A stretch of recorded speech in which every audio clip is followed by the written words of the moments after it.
ne ye Isa Kaba Sidibe ye ka bɔ Renouveau Télévision na. Premier ministre bɛɛ bɛnna kan bi k'a fɔ ko an ka finitigilakaw k'u ka sanayɛlɛ a dogolen tɛ maa si la. Nka sanayɛlɛ kɛrɛfɛ tuma o tuma ni nafolo kasabi donna finitigilakaw olu ka hukumu kɔnɔ tuma dɔw la an y'a ye k'a fɔ a nafolo dɔw bɛ taa janjanga wɛrɛ fɛ. Nka nin wagati laban ninnu na nafolo fɛn fɛn bɛ ka don finitigilakaw ka ko la yelen tɛ a ko kan jamanadenw ye. Nafolo ninnu bɛ ka bɔ min? Kasabi joli donna an ka finitigilakaw kungo la ka sababu kɛ mɔgɔ dɔw yɛrɛ bɛ kogoba naani ni ɲɔgɔn cɛ k'u ye finitigilakaw ka nafolo dun. Ni aw y'a kɛ nin cogoya la tantɔ k'aw kɔ don gɛlɛya tɛna bɔ a la wa? Joli donna finitigilakaw ka kungo la ani a wari bɛ ka bɔ min? I ni ce. Ok, donc Baba Maïga, Alafia TV. Ne ka ɲininkali bɛ tali kɛ min kan o ye gɛrɛntɛ kura min sigilen bɛ tamakɛlaw kan Douanza waati a bɛ tile dɔgɔkun fila bɔ mɔgɔ tɛ se ka se Gawo bilen donc lahala ye mun de fɛɛrɛ gɛlɛn jumɛn de talen bɛ nin waati yaasa ka se ka o degun wuli ka bɔ maaw kan i ni ce. Isa Kaba i y'a dɔn sisan effectivement bɛɛ b'a fɔ ko armée monte en puissance. Il y a faux ya ko transition bɛ ban don min na 2013 gouvernement kun ye jateminɛ kɛ pour que ka l'armée dilan k'a jɔ kosɛbɛ miliyari 400 armée mago b'o dilan. Élection kɔfɛ c'est-à-dire Amadou Aya Sanogo ni Jɔnkunda ninnu bi bɔra fanga la don min na u ko miliyari 400 o de bɛ armée mago ɲɛ. Gouvernement kura nana élection kɔfɛ u y'a kɛ 1230 milliards miliyari 1000 miliyari 200 miliyari 30 maliyɛnw jɛnna n'a ye hali minnu bɛ assemblée y'o wari di. Mun kɔlɔsila san 7 kɔfɛ lakanabaliya min kun bɛ kɔrɔn fɛ o jiginna ka Mali 80% minɛ sɔrɔdasiw bɛ faga du dɔ bɛ raser musow bɛ faga denmisɛnninw bɛ faga solution kun t'a la o ka sɔrɔ wari in bɔra wari bɛ bɔ parce que a dira donc o de yɛrɛ kɛra sababu minnu y'a kɛ jamanadenw wulila k'a fɔ ko yɛlɛma ka don o ko la ko fanga in ka bɔ yen o b'a la o n'aw hakili b'a la Ala ma hinɛ a la chef de file de l'opposition Soumaïla Cissé a ko sisan comme ni gɛlɛya bɛ yen ne kɔni bɛ rapport kɛ ka bila assemblée la u ka jate jɔn de wari in tiɲɛ wari bɔra ka hélicoptère san hélicoptère t'an bolo hélicoptère 6 de wari bɔra sisan 2 min tiɲɛna Ala barika la sisan o 2 in an y'u dilan u bɛ sur le terrain sisan o bɛɛ la solution ma sɔrɔ ɲininkali ma kɛ o an ye min kɛ an yɛrɛ ye avion minnu san o ma d'an ma donc an ko sisan o le kan ka kɛ an wari dɔw fɛn min na min tɛ d'an ma ou bien fɛn kolo de bɛ d'an ma ou bien condition bɛ fɔ an ye k'an ka hɔrɔnya ka bɔ san na an bɛ taa mɔgɔ min fɛ an ni ale bɛ se ka sigi ka kuma teriya la bɛɛ k'i kungo fɔ an ye jamana dama dama sugandi an n'u b'o coopération la mais comme Russie ta de mankan bɛ sen an bɛ Russie dɔrɔn de kuma fɔ n'o tɛ an ni jamana wɛrɛ b'o coopération kelen la o an ye minɛnw san Russie fɛ an ye minɛnw san an bɛ to k'o prix yɛrɛ fɔ an ye hélicoptère minnu san o prix yɛrɛ fɔra ne yɛrɛ kun y'a fɔ k'o tɛ fɔ tuguni parce que jamana si la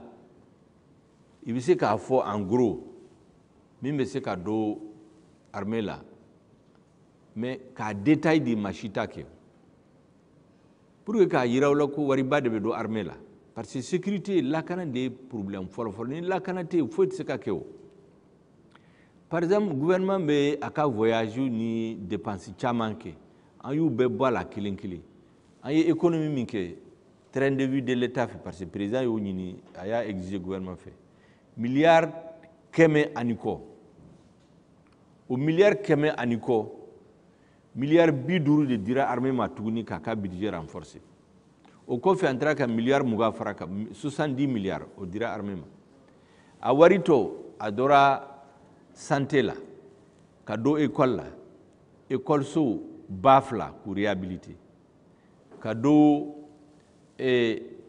siraw la ka siraw dilan ka forage ni fɛn kɛ n'est-ce pas k'u di jamanadenw ma olu ni président bɛ min kɛ o tɛ kelen de président bɛ forage min kɛ sur ces fonds spéciaux o y'a dama mais forage bɛ ka kɛ équipement caman bɛ ka jamana kɔnɔ o wari taara o de la ka tila ka miliyari 10 ta k'u don baara caman la min tun tɛ programme la o b'a yira ko lakana a y'o bila fɛn bɛɛ sanfɛ maintenant caman bɛ k'a fɔ ko wari bɛ bɔ min wari bɛ bɔ Mali la kɛ parce que maa si tɛ wari d'a ma pour la première fois u b'a fɔ ko aide budgétaire bɛɛ y'a tigɛ a bɛ 100 francs kɛ maa si tɛ wari d'a ma kɔrɔlen n'a fɔra Afirika ko jamana bɛ se k'a yɛrɛ ta wari tɛ d'a ma bɛɛ b'a fɔ k'o tɛ se ka kɛ embargo yɛrɛ taara don min na a ye kuma dɔ mɛn vidéo ni audio la ko non ninnu tɛ se ka tɛmɛ tile 10 ni dɔgɔkun 2 kan ala barika la an jɔlen bɛ yen bi gouvernement ka baara y'o de o un gouvernement c'est pour chercher des solutions aux problèmes des citoyens gouvernement ka baara ye min gɛlɛya min bɛ jamanaw kan jamanadenw kan problème mun b'u fɛ e ka solution ɲini u la jamanadenw ka problème ye min ye u ka lakanaw jamanadenw b'a dɔn wari kun bɛ Mali la mais u kun tɛ lakana bi u bɛ lakana u ka problème tɛ yen joli de dɔra u ka problème ye mun ye u ka lakana o ye kelen an bɛ to k'a mɛn fana ko wari in ko an bɛ mine d'or dɔ di Russie ma o kuma in fana an tɛ mɛn o la parce que hali n'a ye mine d'or d'u ma mine d'or y'an ta ye de kɛ et société étrangère minnu bɛ sanu bɔ an ka jamana kɔnɔ pour que maa si tɛ ɲininkali k'an fɛ a b'o kɛ parce que u b'a ta 60 tonnes de u b'a ta u bɛ taa n'a ye u b'u ka l'impôt sara u bɛ taa n'a ye n t'a dɔn yɛrɛ pour que mine ko in bɛ kuma la parce que o bɛɛ bɛ fɔ dɔrɔn ka maliyɛn ja wuli ka mankan caya pour que ka yɔrɔ en détourner. Aujourd'hui, en gouvernement, on se donne les moyens d'équiper notre armée. N'ambe fait wo sans Russie fait. Ani anga partenaire wéré fait. En bas avec l'argent du peuple malien. Et ñiningali teke aw wari soro chogodi kauto guerre la aga do farasara ka fo 200 et quelques milliards. Ñiningali ta kan fe olaw. Ay wari soro chogodi ka subvention ke.